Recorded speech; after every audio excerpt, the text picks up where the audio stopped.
Welcome back from that Investment Plus. Thank you sincerely, Ile Imeje, for those tips on business investment. Well, we will go straight into the second segment of our interview, and we have with us here in the studio Mr. Collins Uche. He is a road safety advocate, and of course, we know how safety, our lives count out there. Mr. Uche, you are welcome to Aso. Thank you very much. Thank you very much. It's a pleasure here. Yes, of course, talking about safety and you know, how people should behave while trying to cross the highway or streets, you know, using the pedestrians, quite important. But of recent, so many Nigerians who prefer to cross the highways without even using the pedestrians, you know. Thank you very much. That's the problem we have today. And we say it is not good because it's claiming lives. A lot of things are happening. Like Raleigh said, people, instead of using the pedestrian bridge, now resolve to dashing across the FCT highways, which in most cases endangers their life. Cause leads to so many casualties. You can go around Abuja and you can see yourself sometimes around Mabuchi, next. The funny thing that when it happens and the victim is being knocked down, they dump the body on the express, cover it with some kind of maybe leather, until maybe after like several hours or the next day, the body or disease cannot be identified. So these are things that we say no, it can't keep happening. We have to do something about it, and that's why we're here today, trying to go around, push the message to the larger community to save life. We're talking about human life here now. You and I are our lives, our friends, our cousins, our nephews. We never can tell where they are, police, to see how we can save their lives. That's why we're here today to talk about it and to sensitize people. Because, to be honest, a lot of people who are doing this, who are touching across this express, some of them are doing it out of ignorance.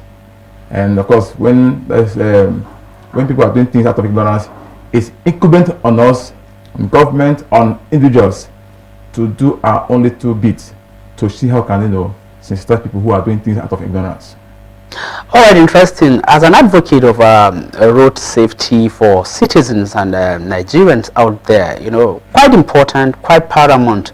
Within the city center here in the FCT, what effort do you think your organization or FCT, in particular, have done to ensure, because like we have pointed out, people no longer like using the pedestrian crossing. Those speed bumps, being created within the city center sometimes. Do you think it's still of effect at this 21st century? Yeah, very, very it is. Like I said, the emphasis is mostly on the pedestrian bridge. Okay. It is actually meant to protect pedestrians, because you see the highways, like somebody asked me some time ago, why I see that we have these bridges along the highway. I said, because, yes, the highway, because it's highway. Yes. It's meant for vehicular movement and possibly on their top gears. They don't have to apply any brake because they are on the express. So some of them, exceeds 80, 85, 90, km per hour and all that. So it's meant to be a highway whereby there shouldn't be any form of, obstruction while you're moving. But reason we now have the pedestrian bridge, assist those who don't even have cars, those who are traveling by foot, by feet, to access their movement from one point to other, to access to wherever they are going. But at the same time, the problem now is most people are saying that because they're in a hurry, and because they're in a hurry, they now see the pedestrian bridge as a waste of time, and thereby leading to them dashing across the express. So, and government has actually done in its own best parts, I've been able to install or to construct some of these bridges in some choice locations to aid people. But the opposite is now what we're seeing. People no longer now use those bridges for their thing. They're not afraid to run across the express, to thereby causing people, people die almost on a daily basis. Apart from that, if you're a visitor to the country, the FCT, coming into the FCT for the first time, possibly some of these are expatriates, white people and all that, you're coming to the FCT center and you'll see bridge on one side, you see people in their clusters running, dashing across it. I'm sure you think, is that how they behave? First of all, the impression about the country comes to your mind. That negative impression. Does it mean they don't have laws These are things we are trying to say, no, these are country. We must put this in a better perspective that, look, we are law-abiding citizens. So like I said, the government has put that one in place to help people to aid them in the movement across one point to another, over an obstacle or over an area that is very full of, prone to risk. But people are not using it. Now, before now, there used to be people, like enforcement. Okay, those days you see civil defense standing in some choice areas. When you cross, they just nav you. But it's no longer happening. Sustenance is the problem. Get me? It's not happening. And not forget, this is FCT. If I am being arrested now because I'm trying to dash across the express, I could call one of my brothers or sisters who is actually up there. I have friends in road safety. I have friends in VIO. They have same experience. Whereby when they accost or when they arrest a motorist or maybe somebody who, they end up calling someone from the top. At the end, they're released. This is FCT where a lot of things happen. So, but what we're doing is a different route entirely. Whereby we don't need to start enforcing. Because for concern, there's no law, there's no provision saying that if you get somebody who's, if you arrest somebody who's dashing across the express, you should prosecute him. There's no law about that. Okay. Until that law is being enacted and put into action. But what we're doing right now is a different approach entirely, whereby we want to get people to know that this is your safety, this is your best. I've been in this thing for a long time, and most times I interview people one-on-one. Okay. And when I talk with them, some will tell me, okay, thank you very much. May God bless you for making us to realize how important our lives are. And most times, people who do this thing are people from different enclaves, from different environments, who for once have not used the pedestrian bridge. So when they come out from the enclaves and see others who are crossing the express, they also do what? Join them, because they feel that it's a normal thing. So to them, it's a norm. Dashing across the express is a normal thing to them. Everything. I was no. So these people, when you take time to talk to them, that dashing across the express is not the normal thing. Some begin to say, okay, it's true. And they'll begin to tell, okay, fine, from this day onwards, I'll be using the pedestrian because I've never to make them open their eyes. What again in this life is understanding and knowledge, insights to what you don't know. That's what comes to the question I'm about to ask you. Have you carried out a lot of orientation, street to street, education to tell people about the risk of plying the highway instead of using the pedestrian crossing to get to your next junction to head to a destination? I don't know if you have carried out such, and is of vast effect, so to say. That's the joy. That's why we are still doing what we're doing, because we've been doing this. We've been carrying out, like I said, in one-on-one interface on different locations. Let me Lugbe, let me Banex here, Nikon here, Papi Junction here. That's many places you can find this pedestrian bridge. We'll be having one-on-one discussion with people, and the joy is that we're getting feedback. And the joy is that when we pass, now sometimes that's that man who told us about the safety of our lives, something, and we're so the joy that we're getting feedback, and people actually complying. Somebody told me that day, okay, because I spoke with him, he said, he told me from that day that he will never again in his life. Now to buttress what you're saying, because of my passion for this, one-on-one, that was there at that Papi Junction there. That was there. I took a lady. I just held her by hand and we just climbed the bridge. And we got to the top. She's like, wow. She looked this way, wow. See the beauty of our Abuja landscape. Those vehicles on the way. She's like, wow. You know what she did? She put on her phone, started making phone, and started doing a selfie on that bridge. She's like, wow. She never knew that some kind of a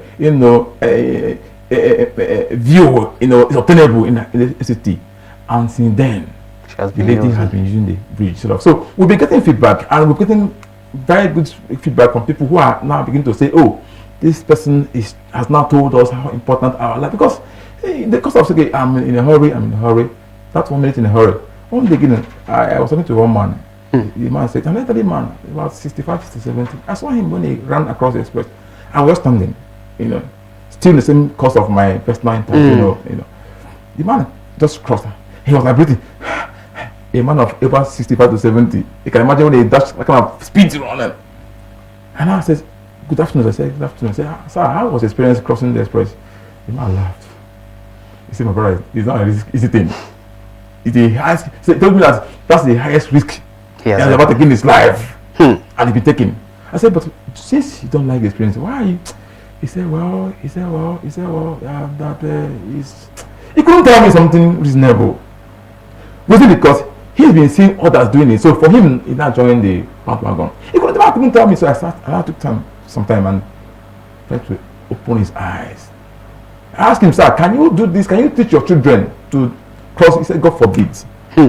I said, why? He said, because he knows that what he's doing is wrong. However, he is mature, he's very careful. I said, look, those victims, those people who have been victims, who are not on this express, they're also mature, but they're also careful like the way you are. But one day, monkey could go market, it will come back. It's a popular adage. Well, to some extent, Mr. Collins, I believe we could do better in terms of orientation by putting the placards, the signposts at every designation where people get to their safe last bus stop, so to say.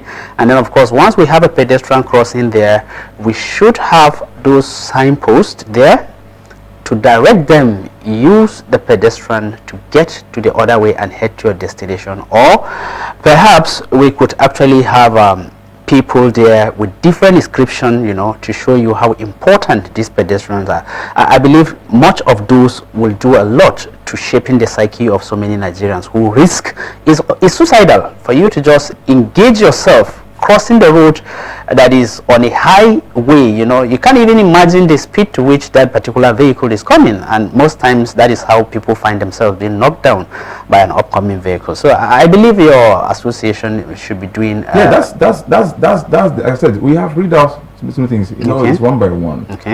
First is the awareness. We were able to get some level of compliance during COVID-19 because of what? The level of awareness.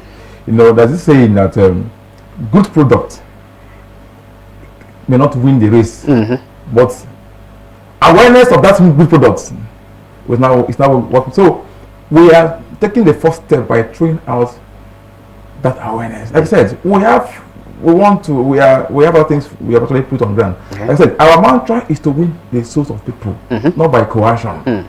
It's to make people understand and feel that it is incumbent on them to use the pedestrian bridge, not by coercion. So we have other things also, the awareness, which is we're doing now, both using social media, the television, the radio, and all that. Thank you for hosting me here, and different media to get this done. Then other things that are not coming up, whereby we now have a placards.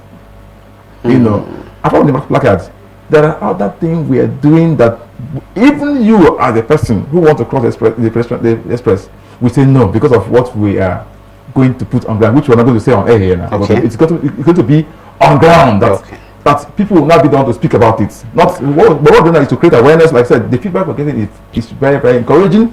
People are calling. The other day I was on air, I think EFCC radio. And it was more like an open program. People were calling and saying, God bless you. And those who never knew are now begin to know that it's important for them to use, because one, this life is once. If you lose it while crossing because of saying you are, there are so many issues. Some people say, oh, it is far from the entrance and exit point. I said, okay, fine, let's go back to Pape Junction. I usually make reference to that one. If you're coming from Pape Junction, from Pape right now, at the junction you see the bridge. But do you know still that people will evade that bridge? Take almost like 200 meter walk. More than that, Hamania. Go there now and then cross. And when they cross, there's this gutter of you still have to stop there. Some in around Abanis, they will now begin to help each other to say, assist me. What for? You're going to Barnes right now. The vehicle will announce Barnes. Some of the passengers will say, Oga, second bridge. They will leave the pedestrian bridge, go and stop at the second bridge, then begin to cross. These are things people are doing out of ignorance. And that's what I say, no. We can't keep folding our hand a lot of people lose their lives in numbers. Like I said, the feedback we're getting is very, very encouraging. That's why we're still where we're there. And we intend to pursue this until get the ultimate result, which is what? Wiping away that casualties on the road of FCT. Because one, it portrays us in a bad image today. Like I said, the visitors of FCT who are coming in, these people, wow, look at bridge and look at them, they're crossing. Because it doesn't give us a good image. And I know that the current minister of FCT, I know he wouldn't want to like this, because I know him, somebody who want to have some level of sanity and decency in FCT. So for me, we can't just keep waiting for the government to do everything for us. We as individuals, it's the change start from where? From us. We have to do something to see how we can curb this thing. Make sure that we finally erase the high rate of operation casualty from the city roads. All right, thank you sincerely, Mr. Collins Uche, a road safety advocate, here with us in the studio on Aso Morning. We really appreciate your time to have educated millions of Nigerians out there with regards to their lives. As healthy as you are, please use the pedestrian to cross the road. It's more safer, and of course that will go a long way to shaping the fact that yes, we are FCT residents and we are civilized to that level that yes, we need to do the right thing. You don't need the law enforcement agencies to force you to do things that ordinarily you should do, effortlessly, which will be of safe to you and to that of your family. Your life counts, and that is what we can tell you on our ends here. With that, we have to draw the curtains for today's midweek edition of the program Aso Morning. We hope you have a swell time with us out there. Do well to join us for another interesting one tomorrow morning at exactly 8 a.m. Thank you sincerely. My name is Alex Dickes, and do have a productive day at work. Bye-bye for now.